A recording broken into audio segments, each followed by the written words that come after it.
दिल्ली में मौजूद मेहरा फैमिली का लग्जरी विला, जिसकी चकाचौंध हर किसी का ध्यान अपनी ओर खींच लेती थी, आज जैसे उसकी दीवारों पर टेंशन का रंग चढ़ गया था। मेहरा फैमिली की सबसे बड़ी बेटी आन्या के ठीक बगल में आयुष दयाल बैठा हुआ था। आयुष की नजर आन्या पर टिकी हुई थी। आयुष ने आन्या के कंधे को धीरे से सहलाते हुए कहा, देखो आन्या, अगर तुम अपने उस निकम्मे निठल्ले पति को अभी तलाक दे दो तो मैं तुमसे शादी करने को तैयार हूं और तुम्हारी कंपनी में 10 करोड़ इन्वेस्ट भी कर दूंगा। तुम्हारे पापा के इलाज में भी जितने पैसे खर्च हो रहे हैं उन सब की जिम्मेदारी मेरी होगी। आयुष की बातें आन्या को कांटे की तरह चुभ रही थी।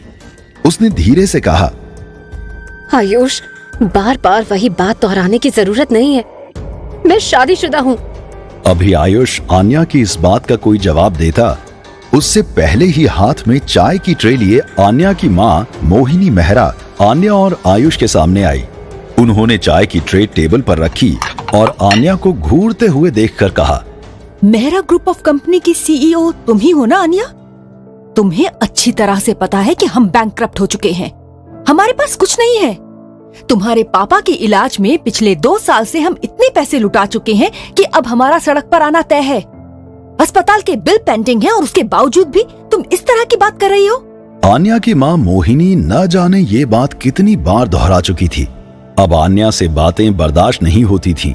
माँ, आप बीच में मत बोलो, मैं बात कर रही हूँ ना। अभी आन्या का गुस्सा पूरी तरह से उसकी माँ पर उतरा भी नहीं था कि हाथों में सब्जी का बैग लिए आन्या का पति विराट घर के अंदर आया।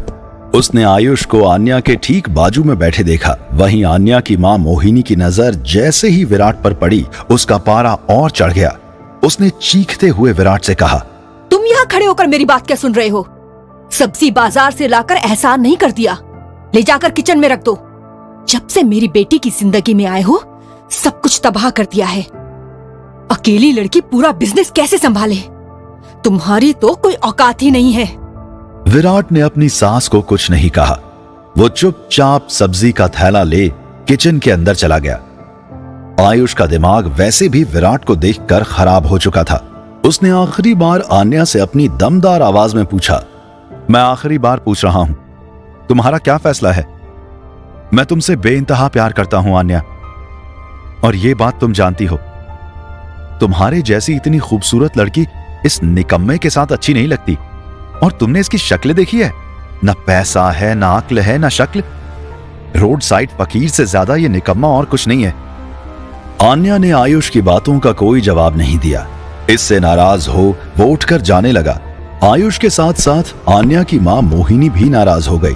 वो भी उठकर ऊपर अपने कमरे की तरफ जाने लगी। जाते जाते मोहिनी ने बड़बड़ाते हुए किचन में खड़े विराट को देखकर कहा, हाथ जोड़कर प्रार्थना कर रही हूँ तुमसे, छोड़ दो मेरी बेटी का पीछा। आयुष के साथ इसकी शादी हो गई तो इसके साथ साथ हम सबकी हर परेशानी दूर हो जाएगी, क्योंकि तुम जैसे निकम्मे से उम्मीद करना भी बेवकूफी होगी। विराट खामोश रहा। इस बार भी उसने कोई जवाब नहीं दिया। ड्राइंग रूम में लगे मिरर के सामने खड़े होकर विराट अपने आप को देख रहा था। उसने एक बार पीछे मुड़कर सोफे पे बैठी आन्या की तरफ देखा और मन ही मन खुद को समझाते हुए कहने लगा, ठीक ही तो कह रहे हैं सब, मुझे आन्या के रास्ते से हट जाना चाहिए। मैं किसी भी तरह से आन्या के कंपैटिबल बिल्कुल नहीं हूं। विराट की आंखों में आंसू आ गए। शीशे में अपना चेहरा देखते विराट ने आंसू पोंछे और तेजी से सीढ़ियां चढ़ता हुआ छत की ओर चला गया। छत का दरवाजा बंद कर वो जमीन पर ही बैठ गया और फूट फूट कर किसी बच्चे की तरह रोने लगा। कुछ पल बाद खुद को संभालते हुए विराट ने अपनी जेब से एक तस्वीर निकाली। तस्वीर विराट की ही थी, लेकिन उसमें मौजूद विराट बहुत ज्यादा हैंडसम, डैशिंग और स्ट्रॉन्ग नजर आ रहा था, जबकि इस वक्त जो विराट सबके सामने था, उसकी चेहरे की कमजोरी, उसके झुके हुए कंधे उसे एक लूजर की तरह दिखाते थे। तस्वीर को देखते ही विराट फूट फूट कर फिर से रोने लगा और रोते हुए उसने ऊपर देखकर कहा, हे भगवान, मेरे साथ ऐसा क्यों कर रहे हो? मैं इस घर को छोड़कर जाऊं भी तो कहां जाऊं?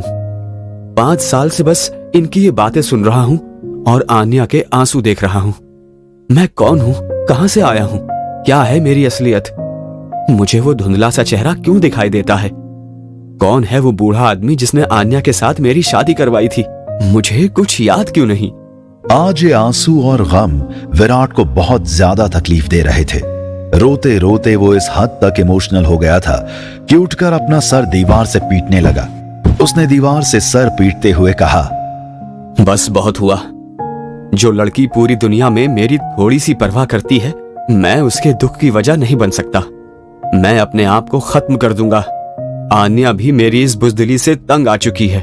इस बार विराट ने अपना सर जोर से दीवार पर मारा और उसे ऐसा लगा जैसे उसके सर की नसें फट गई हों। उसने अपने दोनों हाथों से अपने सर को पकड़ लिया और जमीन पर बैठ गया। अचानक विराट को महसूस हुआ जैसे आसमान से बिजली सीधे उसके सर पर गिर रही हो। शाम से रात हो गई थी। विराट की दर्द और चीख सुनने वाला उस विला में कोई नहीं था, क्योंकि सब आन्या के पापा संजय मेहरा को देखने अस्पताल गए हुए थे।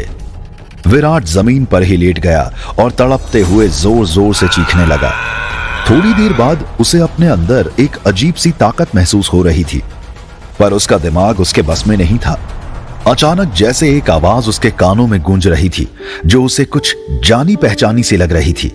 तुम ना ही कमजोर हो, न बदसूरत, तुम्हारे पास धन दौलत की भी कोई कमी नहीं थी।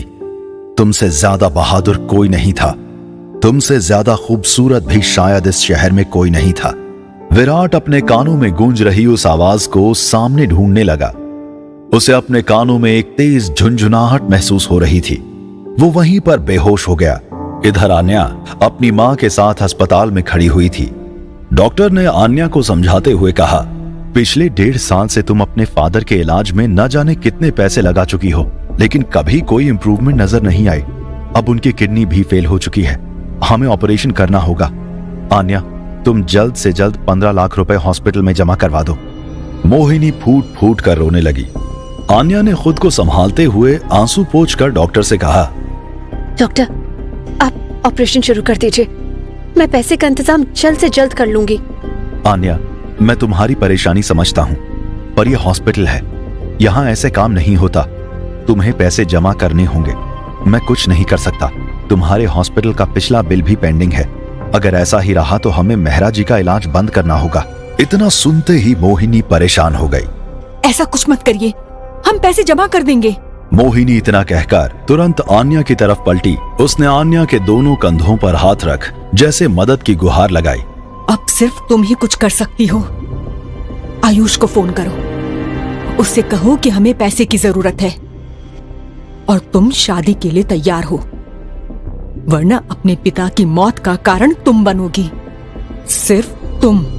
मोहिनी ने आन्या का फोन जबरदस्ती उसके हाथ से लिया और आयुष का नंबर डायल कर आन्या के हाथों में पकड़ा दिया। मेरे चैनल मोहम्मद सोहेल अंसारी को सब्सक्राइब करें, बेल आइकन को दबाएं ताकि हमारी अगली कहानी आपके पास जल्द से जल्द पहुंचे। Thank you.